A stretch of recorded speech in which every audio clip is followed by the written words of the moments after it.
What is the first episode of Deciphering Dynasty? And today we're going to be looking at Dynasty audits. How do you evaluate your Dynasty teams? I'm here with Leo P, one-time senior writer, podcast host for DLF, and an FSWA finalist. Literally, he is the GOAT. He is the GOAT of Dynasty. That's what we call him here on the channel, on the app, and Twitter if you're on there. But we're going to be diving into live questions, Dynasty theories here in this series as we kind of dive into it. In this first episode, though, I wanted to pick his brains about how do you audit your Dynasty team properly. How do you do that? How you evaluate? Now that it's January, we're looking at our Dynasty team. So first segment one is evaluation. Now we're going deep on this thing. This is no, flashy buy, sell video here. This is deep Dynasty analysis stuff that I don't think gets covered enough.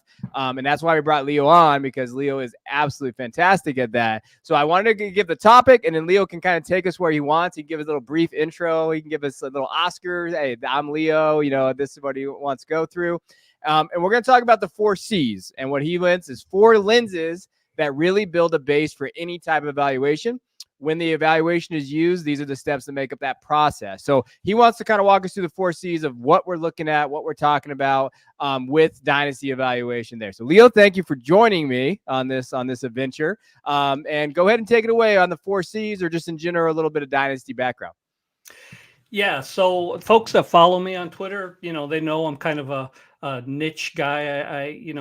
Everything for me is philosophy. Everything for me is how do you take theoretical and how do you make it practical? Because we all talk about evaluations or processes or strategies, but it's great to talk about it out here, but how do you actually apply it to, your teams, to your leagues? And I'll give you an example. So I'm in New England, and right now it's, 10 degrees outside. It feels like, Alaska out here. Well, you were in Alaska, right? So you would, you would know that cold temperature. But anyway, in New England, I'm driving around and I'm listening to EEI, is the Boston radio station in the area. And they were introducing the new coach, Gerard Mayo, and Robert Kraft was there, and they did a presser, and EEI carried it live.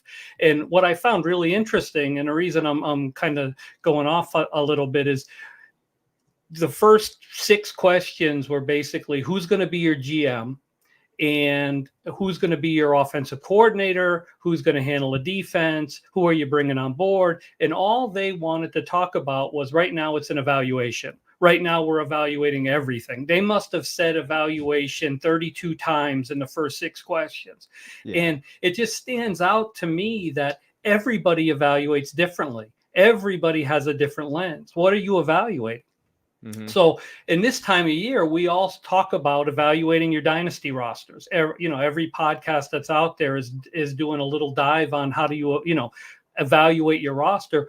But to me, is how are you really evaluating? What are you doing? So when we got together, we started talking about what does this podcast look like? I really wanted to kind of take a dive into, all right, so if you're going to evaluate, there's a time-tested method to how you would evaluate things. So let's talk about that a little bit. Yeah. Let's get into that. And one of the things that I've always used in business from a leadership position, and it translates to fantasy football, is the 4C method.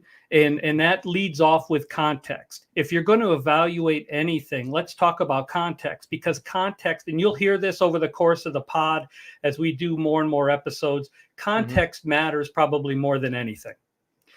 And so when you're talking about context, well, if we're going to evaluate, so where are you coming from? Are you rebuilding?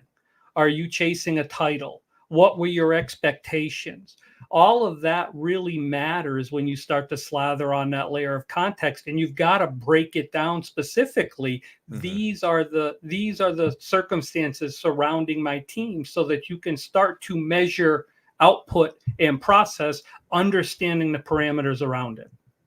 And I think it's important too. So when you talk about context, I think that's super important, because I think sometimes we're not honest with ourselves too, where our team is at, like where we're at with our strength, our roster strength, understanding your approach. Some of us don't have approaches, especially if you're new to the format, which I love Dynasty managers that are new to the format, because I feel like they can be taught different things. They're not stuck in their old ways, kind of, right? Like they're not, hey, this is how I always run these teams, and it's ever changing. So I do agree, having those approaches, understanding the context of what you're looking at, where's your strength, and there's all kinds of like tools out there for them to do that. Like there's definitely tools. RayGQ has a great database. I love Ray. I like his site. Dynasty Daddy is one of my favorites. There's a lot of different tools out there, but you have to figure out where that strength comes from too, as a dynasty manager, as you build your rosters. So I think that is important. I understand that. I love that you put league activity in there too. I think that's key. Like you have to know your league activity, because you need to know where you can trade, who you can trade with, as we get into this stuff, as we dive into it. So that's context. Any more else on context there? No, just the league activity is huge. And I think league activity comes into play no matter what we're going to talk about over the next few episodes, because, if you're rebuilding, the amount of trades that are attainable just based on overall league activity is huge.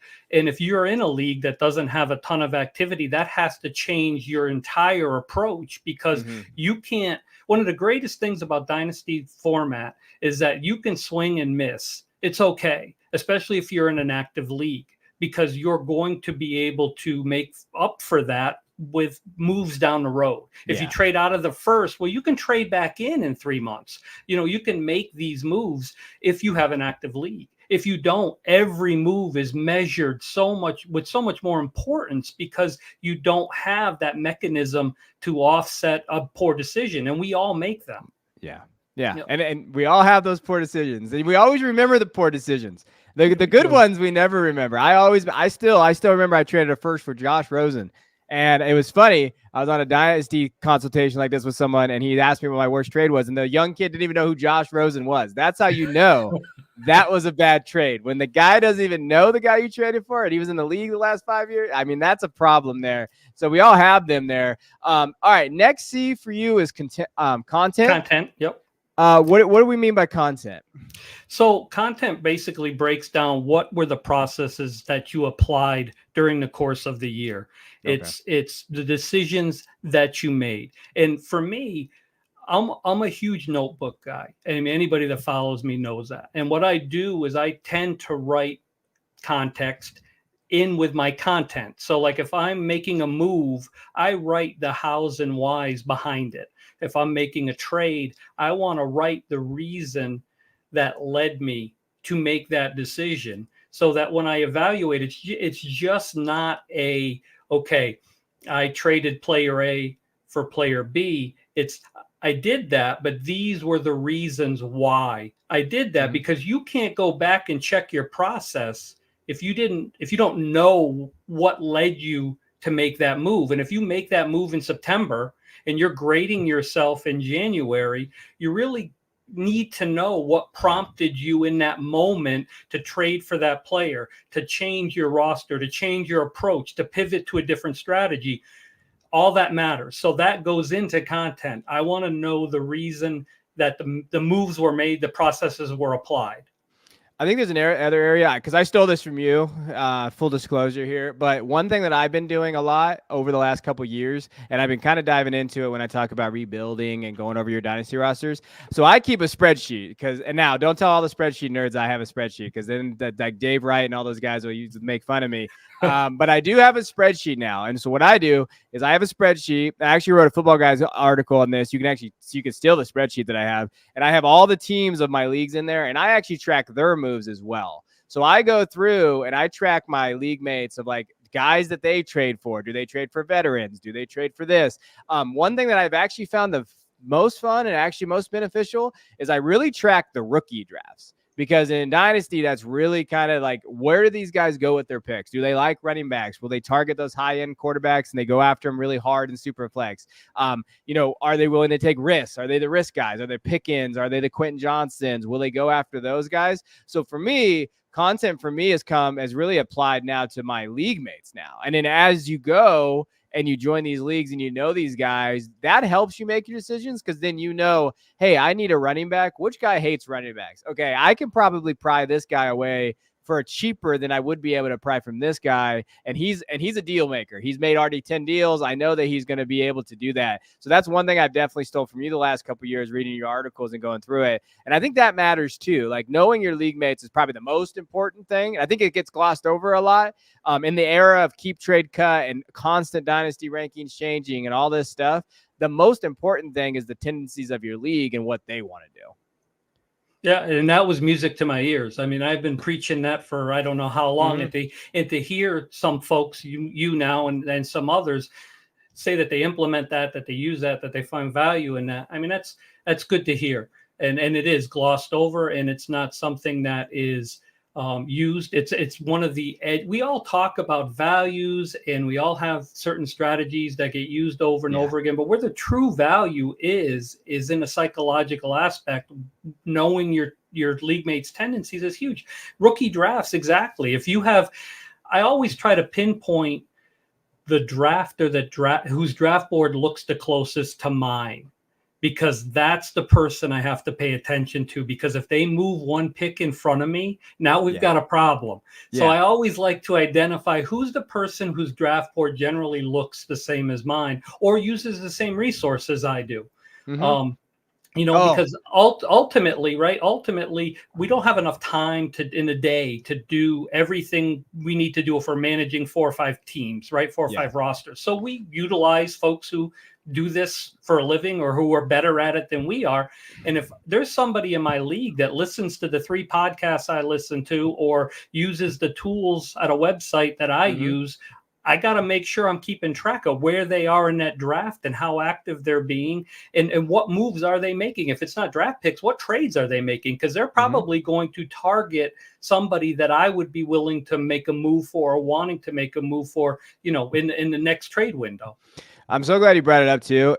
Everybody out there that's listening either on the pod later or tonight, knowing where they get their information from is super important, because if they're getting it from Player Profiler or their DLF or maybe Football Guys or wherever, like all of the brands, if you guys haven't noticed, the brands and like the podcast, they kind of morph their opinions together a little bit. You'll get like, this group does not like Jordan Love. This group does not like this. And then you follow that and you can use that to your advantage. Like you're going to find that, group speak definitely happens with pretty much every company. I know like at Football Guys, there's a big push for Russell Wilson this last year being a very like value. And that started with our owner. Like he's like, I think he could be a value. And then it kind of trickles down. So knowing if someone is at Football Guys or if they watches their content, you could probably use that against them. And you might be able to get a little bit more out of Russell if you're going to trade him to that guy. And so that's, I think, is very important. Like, that's where the edge is at. I think one thing that people forget, Dynasty a few years ago was very new.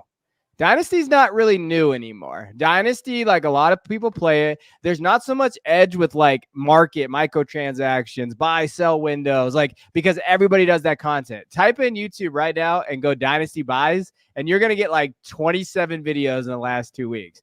Where the value's at and where like there's some a little bit where you can kind of get on your league mates is knowing what moves they make, tracking those things. Now that is where it has to shift. And I think your mindset's got to shift to that.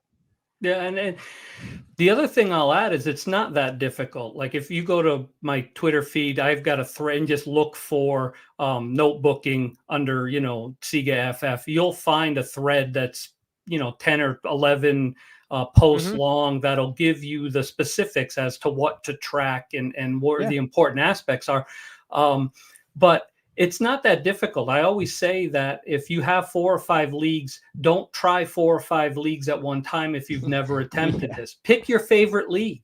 Pick one league or the league that you want to rebuild in, the league where you think you're going to have the most activity in. Pick that league and then start slowly.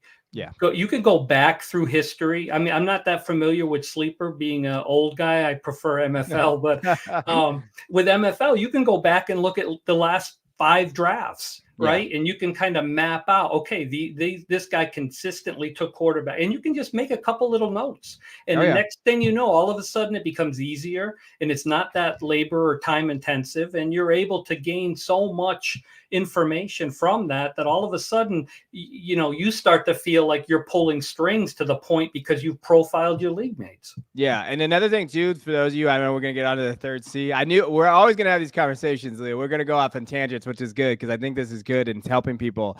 I have a Mac, so it helps me. It's easier for me, but you can go on Sleeper on your guys' computer if you have one. Take a screenshot of the draft board. Like, just boom. Okay. Every year you have that screenshot. I know on MFL, in the leagues that I'm in there, I have one more. I'm hanging on with one more league on there. I know you can go back and look, but even on this one, like, you can go back and you can track and take screenshots, and then you can just post them in there. You can put them in a Word doc or whatever you want to do. And that does help. And actually, for the next topic, I didn't even mean to do this. I'm just lucky as a host. We would go into consequences, but you can see where you screwed up, right? Like, you get to go. It is so important to go back to your drafts and see where you messed up. And you might not like it, but it's definitely one of those things that helps build you as a fantasy manager. Yeah, absolutely does.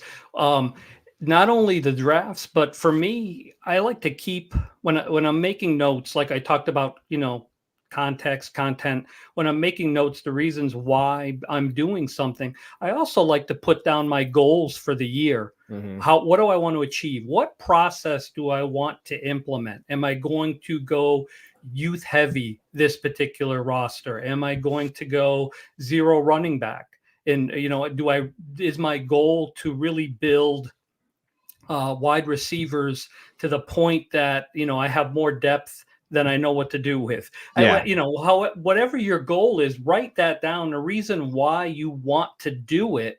Because when you go back and look at consequences, you need to see, why did you do it? And this failed. Okay, I went zero running back. This was an utter failure. Here's where it failed. Maybe the process itself wasn't terrible. Maybe the process definitely had value, but the individual choices I made and the reasons why I made these choices were terrible. And now I know I need to improve that. Yeah, and I think to your point, just to give context for players, possibly, like, you go zero running back, you know, it's a very viable strategy unless you miss on those running backs, right? Like, and then what I would do is, if you're looking at it, it's not that you met. Okay, why did these running backs not hit? Okay, was it scheme? Was it profile? Am I missing there? And if you go zero running back, you still have chances to add running backs to your roster. As long as you hit those other parts, it's probably not a dead roster. Where if you go like zero wide receiver, you build running back heavy, that's where Dynasty can get tough because those age and the value dips there. But yeah, I think it's really important to understand because I really think that you can build a Dynasty team anyway. I still believe that. I don't think like zero running backs the perfect way, or, first year struggles the perfect way, or I like anchor running back, but those are not perfect ways. Anybody can win however you do it, but understanding kind of the consequences to it, why you miss those type of things, it just builds you up. But that's the other thing. Don't be joining like 15 leagues, y'all. Like, you can't be doing all this. Like, you're degenerates out there because you can't do it. And I'll be the first one to admit, I got in way too many leagues a couple years ago because it was COVID and I was in those leagues. But you can't do the type of things we're talking about. But you can do in one league, and your home league or whatever, your home Dynasty league or whatever you're trying to do there. But understanding the impact of the things you made is important there. And then we have change. So the last one here is change. What do we mean by change? So when you go through and you look at the consequences, and you say, and we're using zero running back as an example. So now what do I change? So when you look at it, you say, did the process ultimately work, but my decisions failed? If I had gone these three running backs instead of the three I picked, it would have been a prosperous season. I would have attained all of the goals I set down ahead of time. Well, what do I need to change? So the process worked. I just need to fine tune my selection. I need to figure out how I evaluate, what sites I use, what tools I use to put me in a better position to make that process work. Now, if you look at it and you say, okay, that process was broken, it wouldn't have mattered who I picked. That just wasn't a good philosophy, or I just didn't enjoy it. It was way too much waiver wire scouring. It wasn't how I want to enjoy my team. I want to have a stronger running back stable. That just wasn't fun for me. Well, now you know the process is flawed. What are you going to change? Yeah. What are you going to do? And have a plan, because it's secular. What you plan in January becomes what your goals are in September. And then you're able to go back, and it's like a self-fulfilling prophecy. You're able to go back and you're able to check everything because you're laying the foundation in January and February. Yeah, 100%. And I think, understanding kind of like what that next plan is, what we're going to help you with, like understanding like we really want to dive into how do we take those steps. And we're going to start that. We're going to be doing like, all right, honest assessment. First up, what are you looking at? And over the next few months, we're going to be talking about, okay, you evaluated. Now what's next? How do you target that roster? What do you do there? But I like that. I like these 4 C's. Again, when you're looking at context, content, consequences, and change, understanding how to build that roster, see it. But I think the most important thing for me, the tracking thing is obviously important, but also like having self-awareness of where you messed up. And I think, and understanding, like not having the bravado be like, oh, well, so-and-so didn't get hurt or whatever. Like, okay, why did my team not make it as far as it did? And don't do that again. Cause I've seen plenty of managers the next year, they do the same process and they're like, oh, it's going to work out this time. And it's like, no, it's not. It is not working out this time. And you have to be very careful with that. But before we move on, we are going to dive into kind of how we evaluate now. So, Leo's going to go over kind of what you should be looking at, how you evaluate. But I want to tell you about Notion. Notion is in a single space where you can think, write, plan, capture thoughts, manage projects, or even run an entire company and do it exactly the way you want. Notion's mission is to make tool making, and it believes that if every person in business can tailor software to the problems, the world as a whole will be better at solving problems. So with project templates to help you get you started, easy to use editing tools, highly customizable pages, Notion is the best way to manage those projects. Now, you're supporting Devy Royale by clicking our link. So if you go into the description on YouTube, we have there. If you join today, you'll be supporting us. You can head to the affiliate Notion at Devy Royale. You can join us there. So go use Notion. I know that Brandon Lejeune from Devy Deep Dive, one of my favorite people out there, he uses Notion. It's a really good database out there, especially if you're a content creator. There's a lot of fun things you can do. But let's digress out of the ad read and go into, all right, when we're evaluating, there's 3 types of evaluations we kind of put on here. So let's start with goal-based evaluation. So what do we mean by goal-based evaluation? So goal-based is, at the beginning of the year, it's kind of funnels right into what we just talked about. What are you going to change? And you write down, what your changes are going to be. So you also have what your goals are. Everybody's goal is to win a championship, right? I mean, bottom line, that's what you're playing for. That's what you want to do, whether it's that year or you're on a 3-year plan, whatever it looks like, your goal is to win. Yeah. But ultimately you have smaller goals you have a subset within that main goal. Do I improve my quarterback depth on my roster? Am I better at picking a starting lineup because, my wide receiver stable is so deep that I'm picking guys that are scoring 7 points a game and I've got guys with 25 points on my bench. So my goal is to improve from a 70% accuracy score with setting the right lineup to 85, whatever that looks like. You set that at the beginning of the year, and then at the end of the year you go back and you look. I mean, this is data that I can count. Yeah. Did I meet the goals that I set? I wanted to, in head-to-head competition, I wanted to win 11 games in my league. If you're playing with victory points, I want to get, and I don't know if that's a thing on Sleeper or not, but in NFL it was, where you could basically kind of like hockey, right? You get an extra point for being the high score in the league. Playing against the mean, I guess, is another way to look at it. And so my goal is to have a certain outcome based on the criteria. I want to have a wide receiver, a running back, and a quarterback that all finish in the top 5 in their respective position categories. Whatever those goals are, now you have something that you can measure actual statistics against. Yeah. I think it's important. Like, I think we fall in that trap of always measuring whether we win or lose. And I think for Dynasty, redraft, of course, like if you're not winning, if you're not first, you're last. Ricky Bobby said that a long time ago. We still believe it.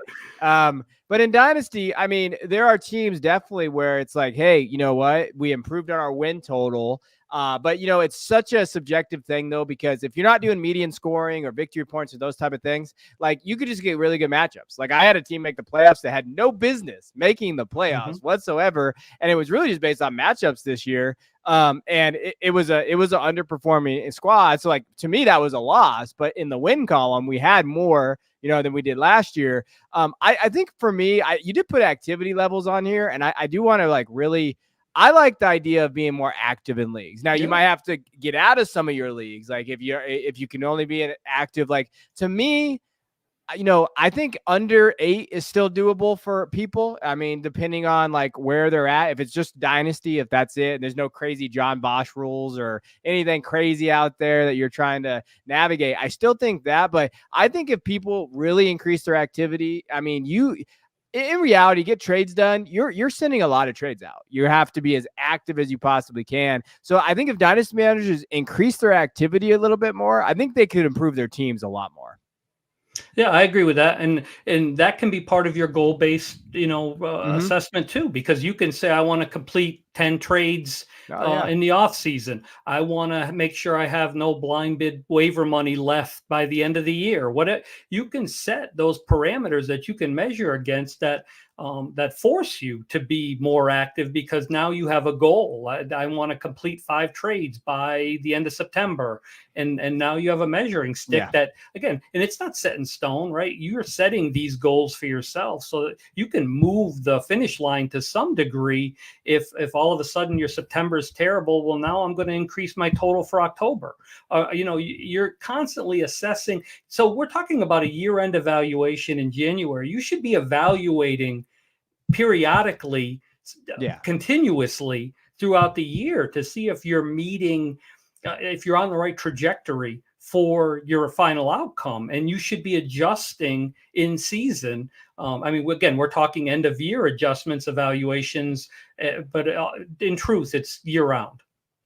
I think I love that idea of setting a limit for trades. I think that's a good idea. I think, hey, like I want to try to get 5 trades done, because you know what? The more you increase your activity, the more the league increases their activity too. Like, for me, I see a lot of movement going on the playoffs if there's no deadline, or right before the deadline, or right at the rookie drafts. But like right now, I would argue, I know a lot of dynasty leagues are dead right now, but this is the time to be active. Like this is the time to kind of get rid of those roster cloggers off your roster, go get thirds, and try to kind of just do your best to try to get as much activity as you can. Like I would argue trying to get 1 trade done in January would be a good goal right now. Like go try to get something, just a small piece, something like you're probably not going to get moved like a huge piece right now. But thinking ahead, trying to find that, I think activity levels is something that I personally want to do more of, kind of trade more, do those type of things. But setting a limit, like a goal of like 10 trades this year, I think is good. I think it's good because it's good to get kind of your team and replenish those rosters too. So that's goal-based. Like, hey, what's our goal? We identified this is what we want to do now. January, this is what we're looking at. And then we have process-based. So what do we mean when we're talking about process-based? So you're basically looking, again, at whether or not the strategies, the processes you applied, were they successful? And so let's tie it all together. We just talked about a goal-based evaluation. You say, I'm going to try to get 5 trades done before our rookie draft. And the details that go into that can be about your process. So I think I got some notes for a little bit later in the show, and you deal with the heavy hitters, right? So that can be your process. I want to get 5 trades done. I haven't been an active trader. So how does that work? It can't just, you can set the goal, I want to get 5 trades done, but it's not as smart as making a SMART goal where you say, okay, I'm going to have a process where I'm going to knock on the doors of the 3 most active traders in the league, because I know that increases my chances of getting a deal done. So that's your process now. Not only do you have the goal of completing 5 trades, but my process now is to target, the 3 most active traders in the league. And now you can gauge that. Did that work? Yeah. And if it works, well, now you've got a process that was successful. If it doesn't work, well, now, okay, so was it because I crafted was the trade absolutely terrible? Was the initial offer, did I just totally get the guy to shut down because it was such a terrible opening offer? Was there negotiation? Did we counter 4 or 5 times? Even if you don't get the deal done, if you go through 4 or 5 iterations of a trade and you negotiate, that's still improving your skill base to craft a deal. And it's still something that I would take value out of. Even if you don't get the deal completed, you just became better at negotiating a deal with that experience. And if you're new to Dynasty or newer to Dynasty, trading is the hardest process, in my opinion. It was the hardest for me to kind of, because you don't want to lose a trade. Now, it's subjective losing or winning a trade. Like, that is very subjective, because a trade now in a year, it'll be flipped. That's why I always laugh on social media or Twitter or whatever when someone posts a trade and someone just gets gassed. And then like a year later, it's like, oh, wait, that actually was the good side. Like, that's the thing about it. But you will get nervous because, you don't want to be that guy in the group chat that's getting roasted and, oh, that's bad value. So I love what you're saying about kind of executing it and then understanding why didn't it work. And again, we were talking about tracking your areas. I will track trades that I don't complete. Like, or if a guy sends me an offer for a player, I'll mark that he's interested. I know on Sleeper you can do that. I know MFL probably doesn't have that capability, but Sleeper will put like, oh, I like this guy. Don't do that though. Like, I don't like interested in, because I don't want someone to know that I'm really interested in that player. I'll keep that to myself as I'm trying to maneuver a trade. But I will keep like, hey, you offer me, you want this guy? Okay. I'll keep that in the back of my mind. I'll put it in my chart. I'll put it here. Hey, my spreadsheet, this is a player that maybe he could be targeting.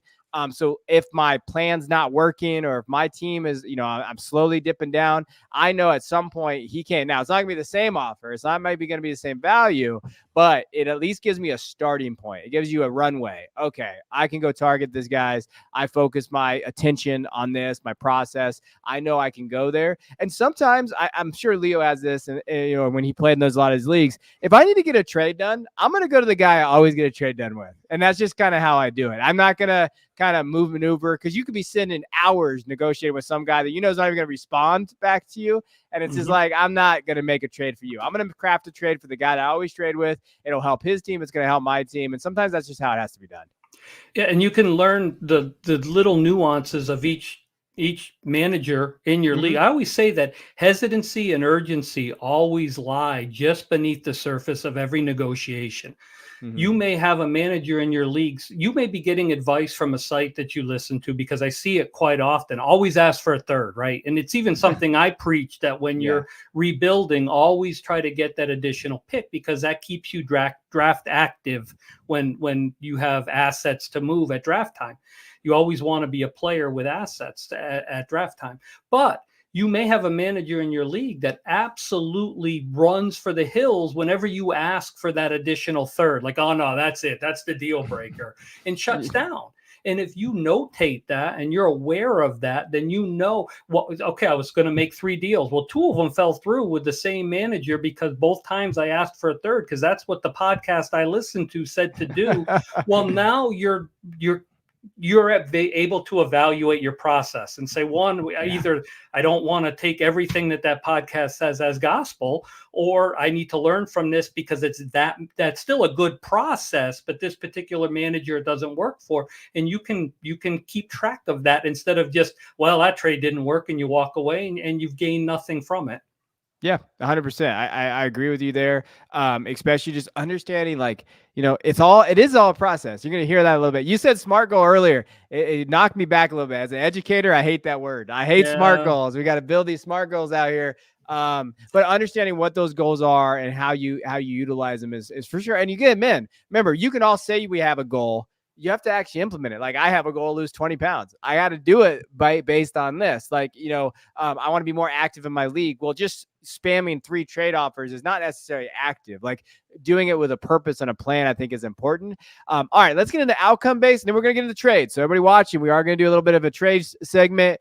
After this, we're going to talk about kind of our philosophy of trades. We're going to open up to you guys if you have some trades. I know we have a few in the comments already. You could drop them in the comments if you want some trades that you have. Just provide as much context as you can. We're talking about context, like, league type, what kind of your roster maybe looks like, where you're thinking about your process. So if you want to drop any now, you can, and we'll get to them towards the back end in the next 10 minutes or so. But the last one we have, outcome-based evaluation. And this is a pretty simple one, but this is like, hey, what does it look like, right? Yeah, and I think the most important part of this is just an honest look, and don't try to fudge the outcome, right? Like a lot of times we don't want to fail, so we say, well, it really wasn't that bad. It's honest evaluation, and I always say that a second set of eyes in this particular evaluation is always a good tool, right? Phone a friend, and just say, especially somebody. So I like to have two sets, right? I like to have an echo chamber friend that's going to confirm my biases because they kind of look at things the same way. And then I like to reach out to somebody that looks at things through a completely different lens so that I can kind of prove my outcome really is my outcome. And I'm not just looking at it through, as a glass that's half full as opposed to a glass that's half empty. Yeah. So I have two. And I'll even tell you guys who he is. Sam Wallace from MB Fantasy Life.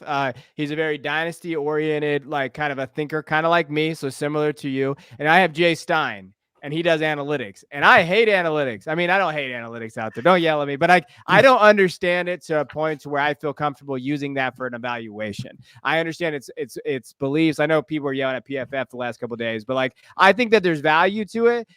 That's not my strength. So I tend to stay away from it because I evaluated that's not my process. My process is different, but I use Jay and I say, hey, Jay, what would you say here? Because he does this really big dynasty trade evaluation chart for us at Football Guys. And he kind of really dives into basically the analytics side of it, using keep, trade, cut, and all these things. So that's what I use. I say, hey, what do you see here? What do you look here? How would you do that? But then at the end of the day, it's my decision too. All right, this is how I look at it. This is where I go with it. And you go from there. Because I do think sometimes when I get questions, I get a lot of DMs ask me questions for dynasty teams. I always end it with this is how I view it. I give my explanation, but you got to trust yourself to your gut. You got to kind of understand where you're going. If you're leaning opposite me, then go opposite with you. And that's okay too. Yeah, absolutely.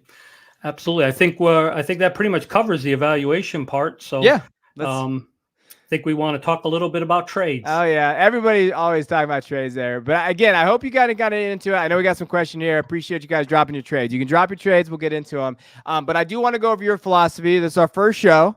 Yep. We'll be doing these trades at the end of every show. We're talking about them. Of what are your tendencies in trading? What do you kind of look for when you trade? Because I do know there's some the trading can be a nerve-wracking thing for newer owners, even veteran owners. I know some dynasty managers that struggle that have been doing it for a while. Yeah. So first and foremost, and we've already touched upon it, so I'm not going to go in too deep, but it is knowing your league mates, managers' tendencies, how they react, how they like to negotiate. I want to know which door I'm knocking on if I've got a vet that I'm looking to sell. I want to know who sells their first rounders every year. I want to know who will, just overvalue based on recency bias. I want to know who's very risk averse. And anytime there's any off-field circumstances surrounding a player that I may want to add, I want to know those things so I can go to that door and already kind of have a deal crafted, because I know that there's a good chance that I don't want to say take the bait, because ultimately it just feeds their tendencies, I guess, is the way I'm looking to frame it. Yeah, you have to. I have other little nicknames for some of them, like Geezer Lover, like little things like that. Like I know this guy. I understand. Like I said, I really love the mythology behind rookie drafts, because I want to know where they, where their tendencies are. Will the guy, if a guy loves Quentin Johnson, he's going to love Keon Coleman from Florida State. the same profile. And I'm like, okay, well, you took a shot there. Is he going to learn from maybe his possible mistake? Or is he going to fall right back in with Keon Coleman or some of these guys? Or, okay, when you're looking at, how does he use picks? Do they move up? Where are their picks at? Are some guys willing to, like, if their tier break is there, can I take 2 seconds, back end seconds, and move up into the first, early second round, like in that area? Like, knowing the tendencies of them, I love that stuff. I love kind of where to kind of look at rookie drafts, where to target, because the rookie draft is the most fun part for me, because I love Dynasty, and that's really where it kind of gets into that team building. So I love kind of going in there. What other part? I like your second part. I love this thing because I want to talk about it. So what are you talking about here with leverage? So when you know a tendency, or somebody's propensity to do a certain thing, yeah, and when you evaluate, because I always preach evaluate everybody else's rosters as well, because you want to know what the other roster makeup is for the other 11 owners in your league. Where are their weaknesses? But just because you're applying a lens, leverage only exists if you're looking through the same lens as the other owner that you're dealing with. If they have a different lens, if they value something different than you do. I mean, I've looked at rosters and I'll be like, my God, this is a win-win trade. This is perfect. It's going to strengthen them. It's going to strengthen me. This is a no-brainer. And I reach out to that manager and I send that offer, and they're like, yeah, what are you doing? This is terrible.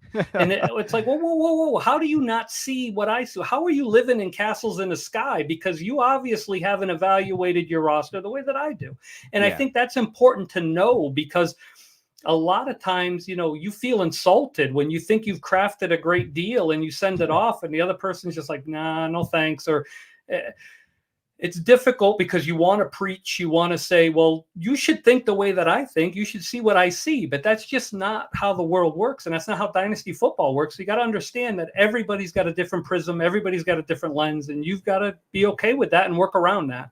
Yeah, and that just comes to understanding, kind of like, you'll know too who's constantly updating their roster, or looking at how, like, you'll find that you have probably 2 or 3 people that are just like you in the league, and you're like, okay, I know how they kind of operate, I know kind of how these guys operate with that, but I understand leverage.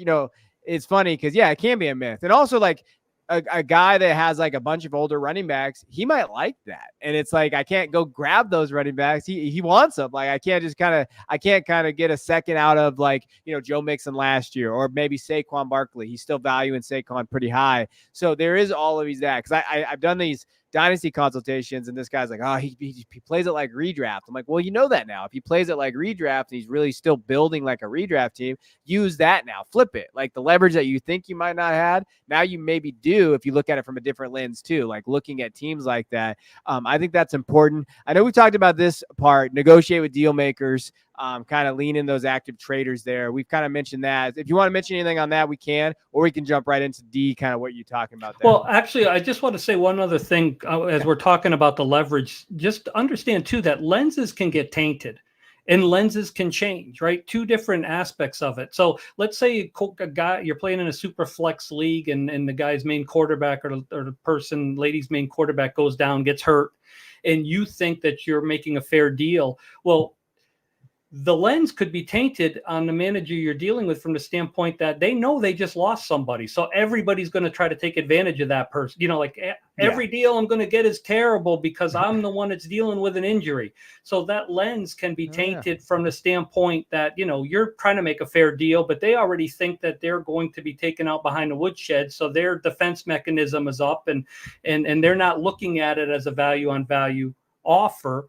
They're already jaded to a certain degree. The other thing is lenses change. We talked about, is this person going to draft the same as they've always drafted? There's nothing I enjoy seeing more, because when somebody gets better at Dynasty, it raises everybody's game.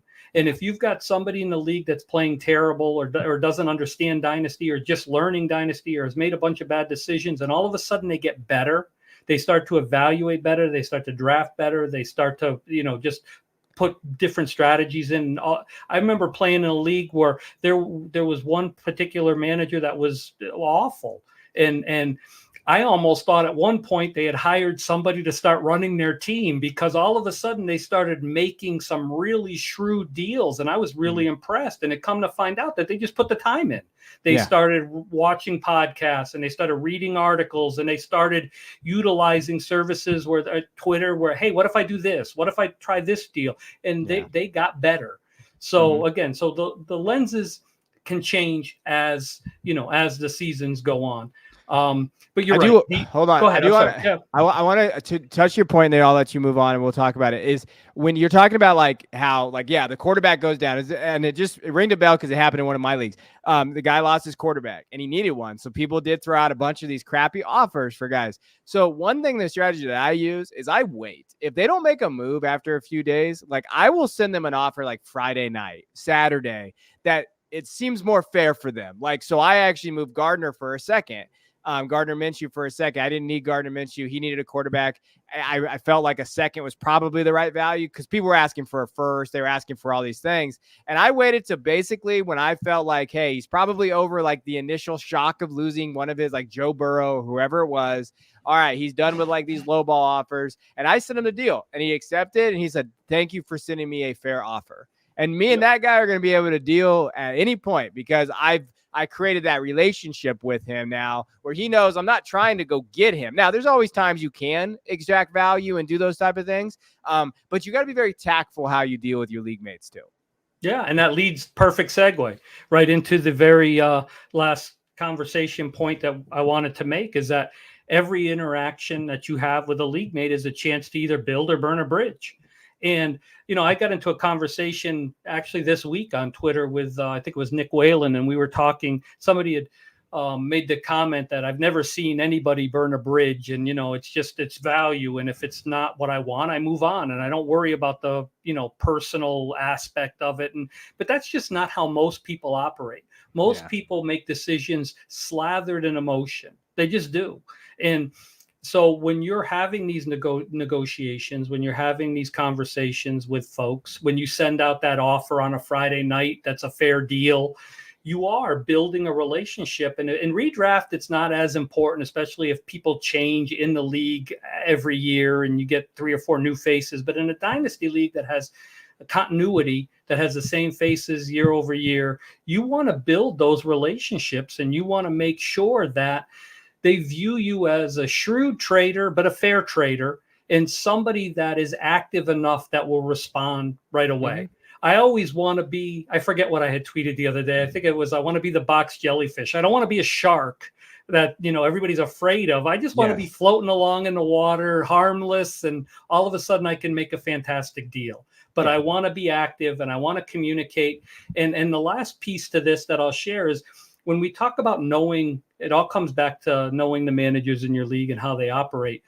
One of the best ways to do that is after a good trade in the league chat, because whenever somebody makes a positive trade, all of a sudden they like to share a lot of information, whether it's about their processes, whether it's about, what prompted them to make the deal. And you can find out a lot about how they critique, how they evaluate, how they judge, how they value players. You can find out all of that if they make a really good deal. Even if you're not involved in it, chat them up, because that tends to be the time that people really like to talk about their game plan. Oh yeah. That is. Oh, I did this because of this or whatever the case. They like to brag. There's a little bit of bragging going on. Absolutely. With the deal. Yeah, I think that's very good advice there. All right, let's get into. I know we got a lot of comment. I know we got a lot of these questions here. So you could drop your trades. If you have your trades, all we ask you to do is give as much context as you possibly can. We're going to pull some from our Patreon that we have. We're going to pull some from you guys on YouTube. So make sure you like and subscribe the video too. If you had not subscribed, we're trying to get to 4,000 this week. So if you could subscribe, that would be great. But I have our first one. I'll read it and we'll kind of work through it and we'll go into it. So it's 12 teams, Superflex, start 10, tied in premiums 0.5. He has Allen, Kyler, and Watson. So Josh Allen, Kyler, and Watson. Hall of Chain, Lamb, Nico, Addison, London, JSN, Reed, and Wicks. Pitts, Likely, and Otten. Then he has picks 282, 202, 205 through 7. So should he send London? So Drake London at 108 for Gibbs. So where are you leaning on this one? Just so I like to do two things. I like to use two lenses on this since we're talking lenses. I always like to do it in a vacuum and see how I would react in a vacuum. And then I like to add layers of context. And again, not being in this league and knowing market value for players or trading tendencies, we don't have a ton of context. So I'll lean a little bit more to the vacuum side in this particular instance. I mean, looking at it for 10 seconds and off the top of my head, I would prefer to have Gibbs in a vacuum. So I would go ahead. Yeah, I think for me, when you're looking at that 108, it sits outside the tier of like legitimate guys. So like there's going to be guys at 108, 109, but like my tier right now is like 101, 102, and then 103 to like 106. 107 is kind of that middle tier, what you think of like Roman Dunze or maybe one of these quarterbacks pops up. 108's outside of that. So if you can get Gibbs for something that's outside of probably the top 2 tiers in your rookie drafts, plus London, who I like London. I think he could definitely step up, but with Lamb and Addison, JSN, Nico being there, like that's the piece I'm okay affording to get rid of, and having Gibbs, who I think could be running back 1, and with Hall and then Chan, if he can stay healthy. I mean, I would much rather have the Gibbs side. That's how I look at that deal. Yeah, the only layer that would bother me at all, and it doesn't really, but it would just be, again, the layer of context. How does your league value running backs? And if you play in a league that, running backs are kind of an afterthought, and it's because let's face it, philosophy changed, right? For quite a few years, it was build by wide receiver and wide receiver only and 0 running back. And then in the last few years, we've seen all of a sudden, well, wait a minute, bell cow running backs really make a difference. Mm-hmm. And so there's been kind of a needle switch, the pendulum has swung a little bit more towards running back value as a whole in the industry or in the community. But if it's a league that, values running back, the other thing that, is important here is it's 12 teams in the league. And if if it was a 10-player league, it would make me like Gibbs even more, because in a 10-player league, you're worried about the star player at every turn. But I still say if you were 14-team league or 16-team league, I might lean more wide receiver. But in this particular instance, I'm going Gibbs. Yeah, and that's a good point too, if you're out there listening. In 10-team, I get a lot of questions about 10-team leagues. I want the best asset available. Give me the best player. I don't care what it is. I don't care what it takes. I want to accumulate as much talent as I can. Depth is overrated in 10-man leagues. Mm-hmm. Everybody's got a good roster. Yeah, go get dudes. Just get dudes and just collect them. And in the offseason, you don't need to fill spots. You just get value. You find the best players, and you don't worry about that, because that's a good point there, because I do get a lot of questions about that. As you go up in teams, then I don't mind consolidating a little bit of talent, having more tier 2 guys maybe, depending on how you build out that roster. I thought this was an interesting question, and I think it's a good one. So it says 1 back-to-back championships. So he has Kels. So are you trying to go for Kels for 3 for 3 for championships, or are you offloading for Kyle Pitts? I have an offer in my inbox and I am unsure. So straight up, Kyle Pitts for Travis Kelce. And this is a tough one. I think a lot of managers are dealing with this decision right now with Kelce. So I think that is I think why it's important for us to kind of talk about it here. Where are you at with Kelce and maybe this deal overall, kind of with his dynasty value? So a lot of it would really depend on the rest of the roster, because I'd want to know if I've got enough stability built. And I would think, again, reading between the lines, back-to-back championships. He didn't win back-to-back championships solely because of Kelce. Yeah. So I'm sure it helped. But in this particular instance, with probably a new coaching, obviously a new coaching staff, maybe Bill Belichick, new offensive coordinator, what does that look like in Atlanta? I'm always trying to churn my roster. That just was a philosophy that I've always had playing Dynasty. I always want to make sure if there's an opportunity where I can shave years off of a particular position, I'm looking to do that. And again, based on the back-to-back championships, there's probably enough there to sustain this. I would make the deal and I would move off Kelce now, because this is your last window, really. Yeah, which is funny, because I always thought last year would be going to be the last window, but like this really feels like Kelce's like, he obviously didn't hit the 1,000 yards. He still averaged 14.8 fantasy points per game, but that was in some boom weeks. I think when you're looking at overall, if you're looking at it based on those taking out some of those boom weeks, he was a struggle to play there. I would definitely offload the Pitts probably, because I think, like you mentioned, if you already have that team built up, this is the time to really retool. Like you're retooling that position. Those other positions you probably don't. If Pitts hits, his value is going to go through the roof again. So if Pitts comes out, then you can still move Pitt. Like there's ways you can kind of do that. Kelsey's value is flatline. This is his value. Pitts still has that ability. So I will always kind of lean towards that too. Like if this player who I think could maybe take that next step, like literally if Pitts scores like 3 touchdowns next year, his value is going to shoot through the roof, like in the first 6 weeks, just because of the way we talk about him. So that's kind of how I would look at that deal as well. Next one, Jack, appreciate you dropping in here. Traded Zay Flowers and Justin Herbert for Puka Nacua, Romeo Dobbs, a first, second, and third. I would love to know where the first is at. Like if I could know where that first is at, I definitely like that. In a vacuum, like, so I can kind of go here. I don't love trading super flex quarterbacks like Justin Herbert and not tearing down to another quarterback unless that first is in the top 3. If I can get Caleb or maybe Drake or one of those quarterbacks, even then it's a crapshoot. Like look at Bryce Young, look at some of these quarterbacks that we have seen in the top half. I'd probably lean the Justin Herbert side without context of where that first is at. Yeah, I agree 100%. I think that first is key. Would have been even more tempting if potentially you could have swapped a second and a third for a 25 first. Might have made a little bit of difference. The part you're right. The part that's hard is in a super flex, and I'm assuming this is super flex. Yeah. Moving a quarterback is, especially a young, talented top tier, even though he didn't perform exceptionally this year, he still has the mystique and the perception, and bottom line, perception sometimes matters more than actual value. So the piece that's hard though is you're also moving Zay, and so I know Puka's the upgrade, but you're still moving a wide receiver that has a potential, nice trajectory in front of him along with the quarterback. So it would be difficult for me unless that 24 first was top 2, really. Yeah, 100%. All right, let's get through some of these. We're going to get through some. We got 5 minutes left, guys, because if I don't get off in 5 minutes, my wife is going to come in here and yank me out of this room. So another one here, 12 teams start 11. So start 11. So bigger kind of start areas there. Appreciate you telling us. Send Purdy, Judy, Brian Robinson to get Amon-Ra St. Brown and the 205. So assuming Superflex, I'm just going to assume Superflex at any point. And it's not Bijan, right? We're talking Brian. Brian, yes. Brian Robinson. And then he said his current quarterbacks are Allen, Lamar, Purdy, and then Aiden O'Connell. So he does have Allen, Lamar there. So that he could maybe afford to move off of Purdy here. This is a tough one. This is a really tough one for me. Because in start 11, that's and who did he have? Can you go back to the other? He had Josh Allen, Lamar Jackson, Brock Purdy, and Aiden O'Connell.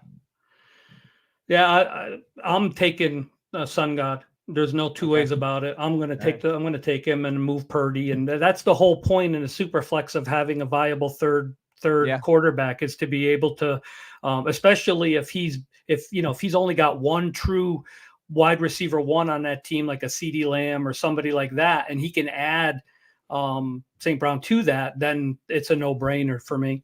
Okay. Yeah, I like that. I don't mind that. I do think Purdy's getting underrated still in Superflex a little bit. But I with the context of who his quarterbacks are, yes, absolutely. Yes. Like that is the key. That's the key. And that's what you try to do. If you're drafting that third quarterback, Purdy was a great target this year because he went way, I think it was QB 27, 28 in startups. If I can remember what DLF's ADP was. And you just sit there and you just boom. And you know what? Now you have, Allen, Lamar, Amon-Ra now for a guy that you just drafted in round 25 or whatever it was last year. All right, big one here. One quarterback. Okay. I'm assuming it's just PPR. Half point. Oh, my bad. Yeah. See, I'm old too. Yep. Half point PPR. Start 9.7 tight end. So he's got Kyler, Devin Achane, Zamir White. Then he got Jamar Chase, JSN, Marvin Harrison Jr. already, London Downs, Wandale, and then he got Kincaid Kmet. I have the 101, 103, 109, 112, 206, 209. Any trade ideas on improving it? Oh, so you want trade ideas here.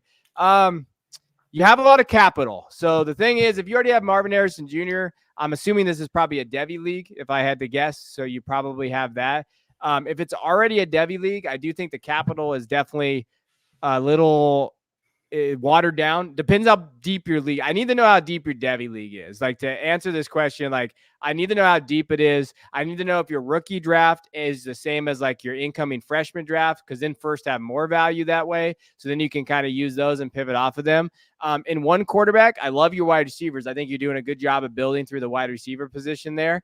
I would definitely think with Kyler and those wide receivers, you're pretty close to contending. I would definitely maybe target some veteran guys with those back end picks, some running backs, maybe if you're ready to kind of pop in there. But you're close. I think you're very close there. Definitely target, some of those running backs with those back end picks, but I don't know how to necessarily tell you what to do with those early picks without knowing kind of who's there.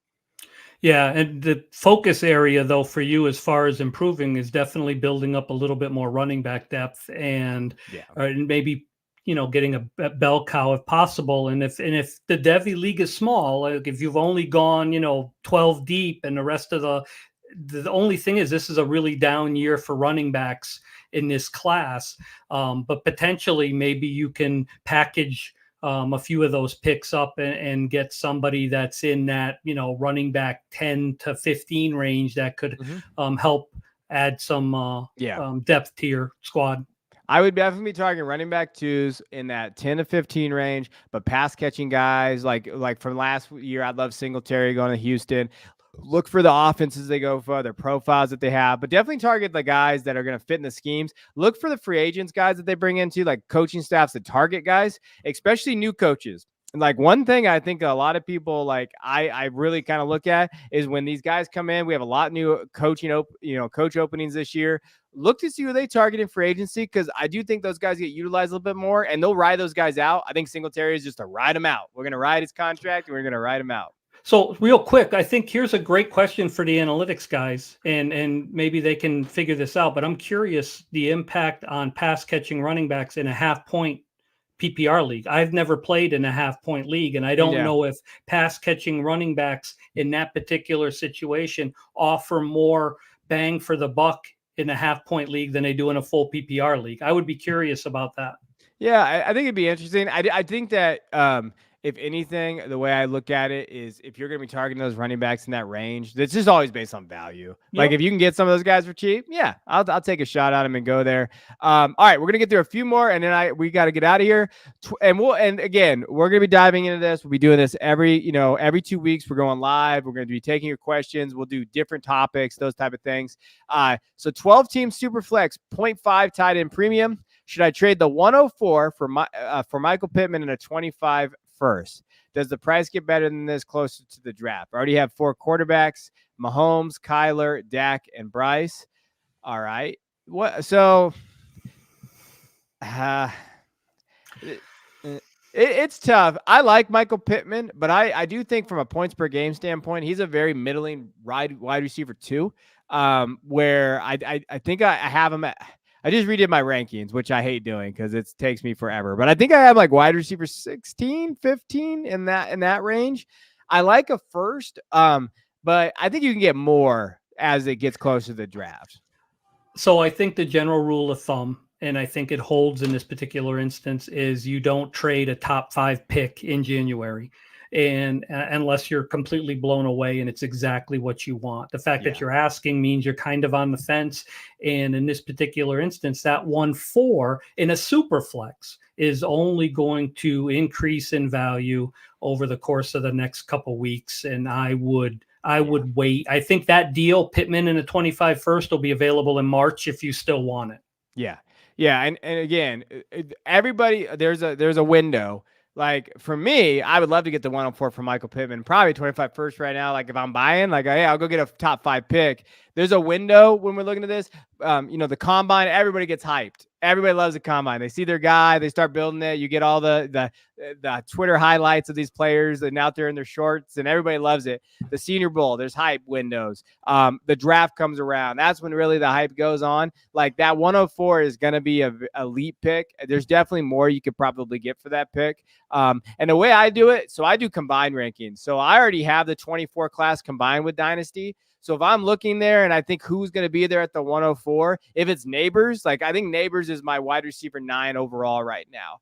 I'm not looking to tier down to Pittman range. If I already think he can be wide receiver 9 in Dynasty, I'd be looking in that 10, 11, 12 range. But that's just something we have it on our Patreon, but I'm just degenerate that way. I have these combined rankings. I actually have combined rankings all the way through the 2027 class. So like I already have the incoming freshmen in my combined rankings, which, you know, it takes a little while to get into that, but all right, let me see. There was one other. All right, we'll do this one, and then everybody else, I'll get to you guys. Drop them in the comments. If you drop them in the comments, I'll come back tonight, and Leo will come in, and we can kind of help you in there. So drop them in the YouTube comments. If you drop them in the YouTube comments underneath the video, I would definitely dive into it. Last one though, in Superflex tight end premium, I badly needed a second quarterback to begin a retool. I have Burrow and Pickett. Yeah, Kenny Pickett, just can't beat out Mason Rudolph.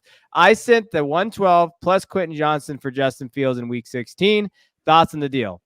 I love that deal. Love it. I'll take Justin Fields for that. Yeah.